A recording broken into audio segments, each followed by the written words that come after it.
জিন আবার আপনার শরীরে প্রবেশ করে আপনার বিভিন্ন জায়গায় দৌড়াদৌড়ি করবে, পেটের মধ্যে দৌড়াবে, আবার শরীরে আপনার হাতের মধ্যে, কোনো সময় এই হাতে, আবার কোনো সময় আঙ্গুলে, কোনো সময় পায়ে, কোনো সময় পায়ের তালুতে, কোনো সময় আবার মাথায়, কোনো সময় আবার চোখে, বিভিন্ন জায়গায় আপনার জ্বালা পোড়া করবে, ব্যথা করবে, দৌড়াবে, মনে হবে কেউ একজন দৌড়াচ্ছে আপনার শরীরে। আপনার ব্যথা করতেছে হাতের এই কবজির কাছে, কিন্তু হুট করে এই ব্যথাটা আবার আপনার এখানে করতেছে। যখন এখানে ব্যথা করবে তখন এই জায়গায় ব্যথা নাই, এই জায়গায় যখন ব্যথা করবে তখন আবার এই জায়গার ব্যথা থাকবে না। আবার অনেক সময় দেখবেন আপনার পেটের মধ্যে ব্যথা করতেছে, যখন পেটের মধ্যে ব্যথা করতেছে শরীরের অন্য কোনো অংশে ব্যথাটা নাই। ঠিক এরকম প্রবলেম গুলো আপনার সাথে দেখা দিবে। আসসালামু আলাইকুম, সম্মানিত ভাই, আপনারা দেখছেন হোসেন মিডিয়া। প্রতিদিনের মতো আজকে একটা বিষয় নিয়ে আপনাদের সামনে উপস্থিত হলাম। তো আজকের বিষয়বস্তু হচ্ছে যে জিন শয়তান মানুষের শরীরে প্রবেশ করে মানুষকে কিভাবে ধ্বংসের মুখে ঢেলে দিতে পারে, এই বিষয়টা নিয়ে পুরো ভিডিওতে আজকে আলোচনা থাকছে। তো ভাই, মূল আলোচনায় যাওয়ার আগে একটি কথা না বললে নয়, যদি আপনি আমার চ্যানেলে নতুন সদস্য হয়ে থাকেন তাহলে অবশ্যই আমার চ্যানেলটাকে সাবস্ক্রাইব করে নোটিফিকেশন অন করে দিবেন, কারণ আমি প্রতিনিয়ত জিন ও জাদুর চিকিৎসা সম্পর্কে একটি করে ভিডিও আপলোড দিয়ে থাকি। তো ভাই চলুন আর বেশি কথা না বলে আলোচনায় যাওয়া যাক। তো ভাই দেখেন, আজকে যেহেতু আপনাদের সামনে আলোচনা করব যে জিন একটা মানুষকে কি রকম ক্ষতির সম্মুখীন করতে পারে বা কি রকম বিপদে ঢেলে দিতে পারে, এই বিষয়টা নিয়ে আমি সংক্ষেপে কিছু গুরুত্বপূর্ণ আলোচনা আজকে আপনাদের সামনে করবো ইনশাআল্লাহ। তো ভাই, আপনারা পুরো ভিডিওটা না টেনে সুন্দর করে আপনারা ভিডিওটা দেখবেন। এই ভিডিও থেকে হতে পারে এমন কিছু জিনিস আপনি জানতে পারবেন, এমন কিছু জিনিস আপনি শিখতে পারবেন যেটা আপনি কোনো আলোচনায়, কারো আলোচনায়, পুরো ইউটিউবে কোথাও পান নাই ইনশাআল্লাহ। এটা আমি আপনাদেরকে এতটুকু বলতে পারি। জিন এমন একটা জিনিস যে জিন চাইলেই যখন তখন যে কোনো পরিস্থিতিতে, যে কোনো অবস্থাতেই একটা মানুষকে বিপদের মধ্যে ঢেলে দিতে পারে, বিপদের মধ্যে কি ফেলে দিতে পারে। দেখেন, এরা যে কাজগুলো করবে এটা কিন্তু চোখে দেখা যায় না ভাই, সবগুলো জিনিস চোখে দেখা যায় না। আপনাকে যদি আমি একটা কথা বলি, সেটা হলো, এটা মনে করেন আমারই হাত, আমি আপনাকে একটা উদাহরণ দেই। আমি একটা বাড়ি দিলাম, এই যে বাড়ি দিলাম, দুইটা তিনটা বাড়ি দিলাম, আমার হাতটা কিন্তু ব্যথা করতেছে। আচ্ছা, এখন আমি যদি বলি এটা ব্যথা কি দেখা যায়, আপনি যদি, আপনাকে বলবো আমি যে মারলাম আমার ব্যথা করতেছে, আপনি কি এটা দেখতে পারবেন বা আমাকে দেখাইতে পারবেন ব্যথাটা? না। আবার ওষুধ যদি খাই, ব্যথার জন্য যদি ওষুধ খাই ফার্মেসি থেকে কিনে, তাহলে কিন্তু ব্যথাটা আবার কমে যাবে, বুঝেন? কিন্তু এই জিনিসটা আপনাকে মাথায় রাখতে হবে, ব্যথা কি অনুভব করা যায়, দেখা যায় না। ঠিক তেমনি জিন শয়তানের যে আক্রমণগুলো হয়, জিন শয়তান যদি কোনো ব্যক্তিকে আক্রমণ করে, তার আক্রমণগুলো কিন্তু অনুভব করতে পারবেন, কিন্তু এটা দেখা যায় না, সহজে দেখা যায় না। আবার যদি কোনো জিন ইচ্ছা করে আপনাকে, সে আকার ইঙ্গিতে কিছু কিছু জিনিস সে দেখাবে, সে চাইলে দেখাইতে পারে, তবে সব জিনের এই ক্ষমতা কিন্তু নাই। মনে রাখবেন, আমি আপনাদেরকে প্রায় সময় যে জিনগুলোর কথা বলি, তো এই জিনগুলো সবার এক্সপিরিয়েন্স কিন্তু এক না, সবাই চাইলে সবকিছু করতে পারে না। যেরকম মানুষ সবাই চাইলে কি সবকিছু করতে পারে না। আমি যেটা পারি সেটা আপনি পারবেন না, আপনি যেটা পারেন সেটা আমি পারবো না, এটা আপনাকে বুঝতে হবে। তো এই জিন আপনার যখন কোনো ক্ষতি করবে, আপনাকে যখন কোনো কিছু বিপদের মধ্যে কোনোভাবে ফেলে দিবে, কোনো কিছুর বিনিময়ে আপনি তার কোনো ক্ষতি করছেন, সে উল্টা আপনাকে ক্ষতি করার চেষ্টা করতেছে। এখন আপনি যে তার ক্ষতি করছেন আপনি জানেন না। আপনার দেখা যায় সে একটা জায়গায় অবস্থান করছে, ওখানে সে থাকে, ওইখানে সে বাসাবাড়ি হিসাবে ওই জায়গায় নিছে বা ওখানে সে স্থায়ী। এখন কোনো একটা কারণে আপনি আপনার অজান্তে আপনার বাসার আশেপাশেই মনে করেন বা ওই জমিটা আপনার, আপনি ওই জায়গাটাকে ভেঙে দিছেন।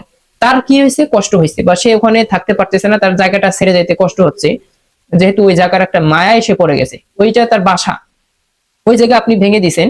সে, আপনি জানেন না যে আসলে ওই জায়গায় সে থাকে। এমন সময় সে কি করছে, রাগের মাথায় সে আপনার পিছনে লাগছে, যেভাবেই হোক আপনারও সে ক্ষতি করে ছাড়বে, আপনার সে ক্ষতি করবে। এরকম যখন জিন আপনার পিছনে লাগবে, আপনাকে দেখবেন চতুর্দিক দিয়ে সে ধ্বংস করার একটা প্ল্যান করবে। যেটা আপনাকে আগে বললাম, সব জিন কিন্তু এক না, সব জিনে কিন্তু এটা পারে না এই সমস্ত কাজ।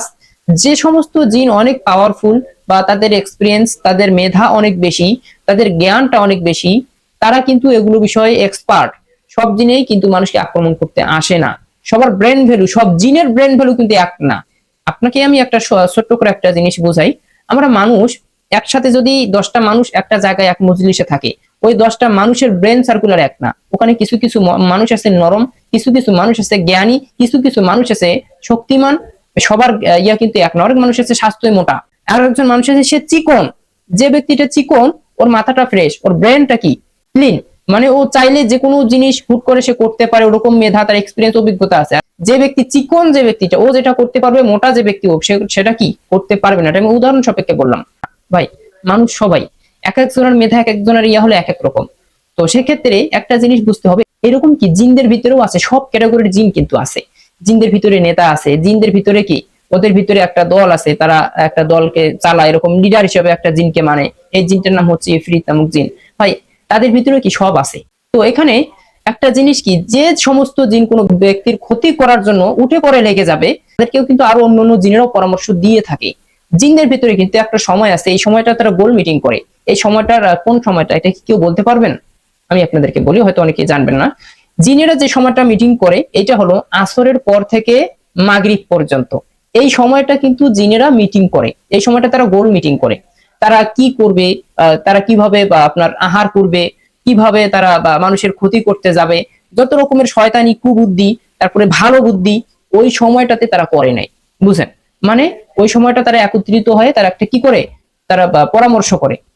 তো এখন কথা হলো যে এই যে জিন যখন কোনো কারো পিছনে লাগবে, আপনার ক্ষতিগুলো কিভাবে করতে পারে সে। আপনার দেখা যায় আপনি আমল করেন, আপনি একজন আমলদার ব্যক্তি, আপনি মাদ্রাসার ছাত্র, আপনি একজন আলেম, তারপরও সে আপনার পিছনে লেগে আপনার ক্ষতি করতে পারে। কিভাবে? সে জানে, সে চাইলে আপনাকে ডিরেক্টলি আপনাকে আক্রমণ করে, আপনার সে ক্ষতি করতে পারবে না। আপনার ক্ষতি করবে সে সিস্টেমে। সিস্টেমটা কি? আপনার একটা সন্তান আছে, আপনার সন্তানকে সে আক্রমণ করবে। আপনার সন্তান তো ওরকম আপনার মতো আমলদার ব্যক্তি না, আপনার সন্তানের উপরে সে প্রভাবটা ফেলতে পারে। হ্যাঁ, আপনার স্ত্রী কিন্তু আপনার থেকে দুর্বল। আপনি যেভাবে আমল করেন আপনার স্ত্রী ভাবে আমল করবে না, আপনার স্ত্রীকে সে অ্যাটাক করতে পারবে। এখন একই বাসায় আপনারা সবাই আছেন, সবাই আমলদার ব্যক্তি, সবাই আপনারা আমলদার ব্যক্তি, কেউ বাদ নাই। এর ভিতরেও জিন কিন্তু আপনাদেরকে কিভাবে বিপদে ফেলতে পারে। ওই জিন ওই বাসার মধ্যে সে যে কোনো একটা জায়গায় সে কি চুপ করে থাকবে, যখনই সুযোগ পাবে। সবসময় তো আপনি আমল করেন না, যখনই সুযোগ পাবে সে আপনাদের ভিতরে একটা গন্ডগোল লাগাই দিবে, স্বামী স্ত্রীর ভিতরে দ্বন্দ্ব লাগাই দিবে, আপনার সাথে আপনার সন্তানের দ্বন্দ্ব লাগাই দিবে। ভাই মনে রাখবেন, এটা কিন্তু আমি বলছি আপনাকে, বলছি জিন যে কাজগুলো করবে এটা অনুভব করা যায়, দেখা যাবে না। এই কাজগুলো কিন্তু এটা দেখার মতো না, এটা অনুভব করা যায়। বুঝেন? অর্থাৎ সুন্দর একটা সংসার নষ্ট করার পিছনে একটা জিনের হাত থাকতে পারে। ভাই সবার ক্ষেত্রে না, সব সংসারের ক্ষেত্রে কিন্তু এই বিষয়টা যে এরকম এমনটা না। তো কথা হলো যে জিনেরা আপনার শরীরে রোগ প্রয়োগ করতে পারে। কিভাবে? আপনি মনে করেন একটা খানা খাইতেছেন, বিসমিল্লাহ সহকারে আপনি খানা খাইতেছেন, এখন আপনার শারীরিকভাবে ফিটনেস ভালো আছে, আপনি সব দিক দিয়ে ওকে, এখন আপনার বডি ফিটনেস সব দিক দিয়ে আপনি ফাইনালি ওকে। এখন জিন চাইলেও আপনার শরীরে এসে প্রবেশ করতে পারতেছে না, কারণ আপনার ব্রেন আপনার কন্ট্রোলে আছে, আপনার ব্রেনটা অনেক স্ট্রং। এখন জিন আপনার ক্ষতিগুলো কিভাবে করতে পারে? আপনি যে খানা খাইতেছেন, আপনার খানার মধ্যে, আপনি যে খানা খাইতেছেন সে আপনার খানাটাকে ব্ল্যাক ম্যাজিক করতে পারে। আপনি খাইতেছেন, আপনার সামনে এসে করতেছে, আপনি টেরও পাবেন না, সে খানার ভিতরে ব্ল্যাক ম্যাজিক করে খানাটা আপনার শরীরে প্রবেশ করাবে।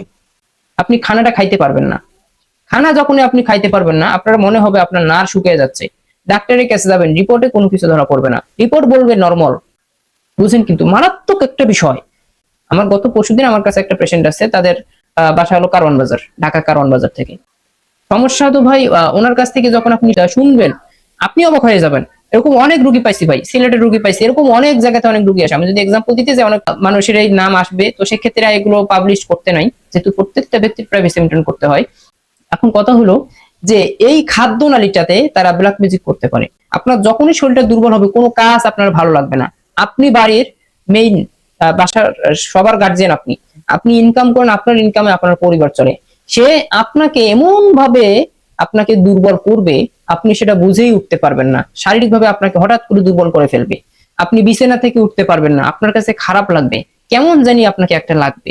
না করবে শরীর ব্যথা, না করবে মাথা ব্যথা, না করবে কোথাও শরীরের কোনো অঙ্গ প্রত্যঙ্গে ব্যথা করতে পারবেন, ব্যথা না অনুভব করতে পারবেন, আপনি অসুস্থ না অনুভব করতে পারবেন, আপনি জ্বর, কোনোটাই আপনি বুঝতে পারবেন না। কিন্তু বিছানা থেকেও আপনি আপনার ওঠার মতন ক্ষমতা থাকবে না, কেমন জানি একটা লাগবে। ঠিক এরকম কেমন জানি একটা লাগবে, মনের ভিতরে অস্থিরতা কাজ করবে। আপনি যখন ডাক্তারের কাছে যাবেন, ডাক্তার তো বলবে আপনার কোনো সমস্যা নাই, রিপোর্টে সবকিছু তো নর্মাল আসছে, কোনো সমস্যা নাই। কারণ আপনার শরীরের প্রবলেমটা তো ভিন্ন।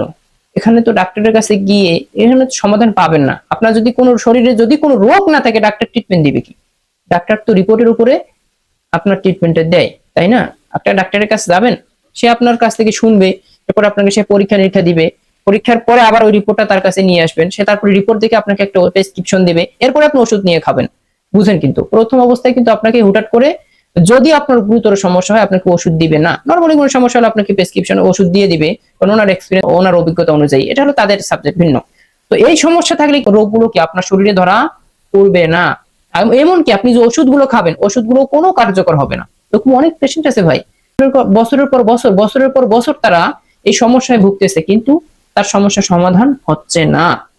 তো এখানে একটা জিনিস আপনাকে বুঝতে হবে, জিন আবার আপনার শরীরে প্রবেশ করে আপনার বিভিন্ন জায়গায় দৌড়াদৌড়ি করবে, বিভিন্ন জায়গা দৌড়াবে, পেটের মধ্যে দৌড়াবে, আবার শরীরে আপনার হাতের মধ্যে, কোনো সময় এই হাতে, আবার কোনো সময় আঙ্গুলে, কোনো সময় পায়ে, কোনো সময় পায়ের তালুতে, কোনো সময় আবার মাথায়, কোনো সময় আবার চোখে, বিভিন্ন জায়গায় আপনার জ্বালা পোড়া করবে, ব্যথা করবে, দৌড়াবে, মনে হবে কেউ একজন দৌড়াচ্ছে আপনার শরীরে। ঠিক এরকম প্রবলেম গুলো আপনার সাথে দেখা দেবে। একটা জিনিস আপনাকে বুঝতে হবে, এখানে একটা জিনিস ক্লিয়ারলি স্পষ্ট ভাবে, যেহেতু দলিল আছে, দলিল যেখানে আছে সেখানে আপনি অস্বীকার করবেন কিভাবে যে আসলে জিন মানুষের শরীরে প্রবেশ করতে পারে না? আসুন আমি আজকে আপনাদেরকে দলিলটাও সুন্দরভাবে আর একবার বলি। এর আগের এক ভিডিওতে আমি আপনাদেরকে রেফারেন্স দিয়েছি, আবারও বলতেছি, আপনারা রেফারেন্সটা নিয়ে নেন। সহিহ বুখারীর 2038, এমনকি সহিহ মুসলিমের 2175 নম্বর হাদিসে, হাদিসটা হচ্ছে, বিসমিল্লাহির রহমানির রহিম, ইন্নাশ শাইতানা ইয়াজরি মিন ইবনি আদম মাজরাদ দাম, অর্থাৎ নিশ্চয়ই শয়তান মানুষের শরীরে রক্তের মতো চলাচল করে। অর্থাৎ এখানে বোঝা যাচ্ছে যে একটা জিন একটা মানুষের শরীরে রক্তের মতো প্রবাহিত হতে থাকে, চলাচল করতে থাকে। তো সেক্ষেত্রে আপনার সে বিভিন্ন জায়গায়, বিভিন্ন অংশে সে মুহূর্তের ভিতরে যাইতে পারে, এক জায়গা থেকে আরেক জায়গা দৌড় দিবে। এখান থেকে আপনার ব্যথা করতেছে হাতের এই কবজির কাছে, কিন্তু হুট করে এই ব্যথাটা আবার আপনার এখানে করতেছে। যখন এখানে ব্যথা করবে তখন এই জায়গায় ব্যথা নাই, যখন আপনার এখানে ব্যথা করবে তখন অন্য কোথাও ব্যথা করবে না। আবার যখন দেখবেন ব্যথা আসছে পিঠে, পিছনে, এই জায়গায় যখন ব্যথা করবে তখন আবার এই জায়গার ব্যথা থাকবে না। আবার অনেক সময় দেখবেন আপনার পেটের মধ্যে ব্যথা করতেছে, যখন পেটের মধ্যে ব্যথা করতেছে তখন অন্য শরীরের অন্য কোনো অংশে ব্যথাটা নাই। অর্থাৎ এখানে বোঝা যাচ্ছে একটা জিন মানুষের শরীরে, পুরো শরীরে ইচ্ছা করলে সে যখন তখন প্রবেশ করে আপনাকে বিভিন্ন ভাবে, আপনাকে সে ব্ল্যাক ম্যাজিক করতে পারে, ওখানে আপনার ক্ষতি করতে পারে, বড় ধরনের সমস্যা আপনার সে করতে পারে। এটা আপনাকে বিশ্বাস করতে হবে। তো ভাই ভিডিওটা বেশি লং হয়ে যাচ্ছে, আমার আলোচনা এতটুকুই ছিল। আমার ভিডিওটা দেখার পরে আপনার কতটুকু উপকার হলো অবশ্যই আমাকে জানাবেন। আর আপনাদের যাদের জিন ও জাদুর সমস্যা আছে আপনার কাছে মনে হয়, তাহলে অবশ্যই আমার ভিডিওতে যে নাম্বার দেওয়া আছে সেই নাম্বারে আমার সাথে যোগাযোগ করবেন। ইনশাআল্লাহ আশা করি আপনার যে সমস্যা আছে সেই সমস্যাটা সমাধান হয়ে যাবে। সবাই সকলে ভালো থাকবেন, সুস্থ থাকবেন। আসসালামু আলাইকুম।